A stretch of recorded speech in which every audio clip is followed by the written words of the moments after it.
ये कहानी में हमें ये सिखाया जाता है कि मेहनत का फल हमेशा मीठा होता है। ये कहानी में बहुत मजा आएगा। इस वीडियो को पूरा देखें।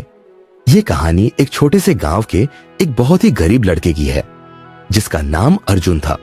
अर्जुन का परिवार खेती बाड़ी करता था, लेकिन उसकी फसल हर साल खराब हो जाती थी। अर्जुन को बहुत मेहनत करने के बाद भी कभी सुख समृद्धि नहीं मिल पाई। फिर एक दिन अर्जुन ने ठान लिया कि वह जीवन में कुछ बड़ा करेगा। अर्जुन ने सोचा, अगर मुझे खुशहाल और सफल बनना है तो मुझे किसी से मदद लेनी होगी। लेकिन गांव में कोई ऐसा नहीं था जो उसकी मदद कर सके। उसने मन ही मन अपने भाग्य को कोसा और सोचा कि इस कठिन जीवन से शायद कभी उभर ना पाएगा। एक दिन वह गांव के पास स्थित जंगल में लकड़ी काटने गया।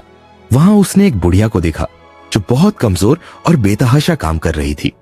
बुढ़िया के पास कुछ नहीं था, लेकिन वह दिल से मुस्कुराते हुए काम कर रही थी। अर्जुन ने धीरे धीरे पास जाकर उससे पूछा, आप इतनी मेहनत क्यों कर रही हैं? आपके पास तो कुछ भी नहीं है, फिर भी आप क्यों इतनी खुश रहती है? बुढ़िया हंसते हुए बोली, बेटा, खुश रहने के लिए किसी चीज की आवश्यकता नहीं होती। सच्ची खुशी तब मिलती है जब तुम अपने कर्म सही करो। जो तुम दूसरों के लिए अच्छा करोगे वही तुम्हारे जीवन में लौट कर आएगा।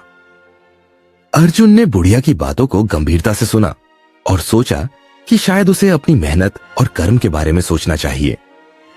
उस दिन के बाद से अर्जुन ने अपनी जिंदगी में बदलाव लाने की कोशिश की। वह जितना हो सके दूसरों की मदद करने लगा।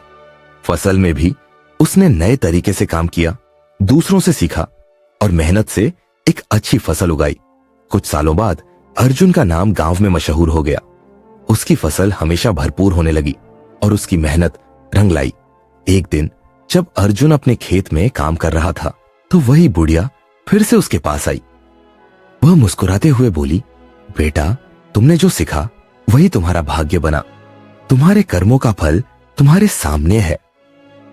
अर्जुन ने बुढ़िया के सामने सिर झुका लिया और कहा, धन्यवाद आंटी, आपने मुझे सिखाया कि सच में मेहनत और अच्छे कर्मों का फल हमेशा मिलता है। बुढ़िया हंसी और चली गई और अर्जुन ने यह सीख लिया कि जीवन में सफलता केवल मेहनत और अच्छे कर्मों से ही मिलती है। सीख, जीवन में मेहनत और अच्छे कर्मों से ही सच्चा सुख और सफलता मिलती है।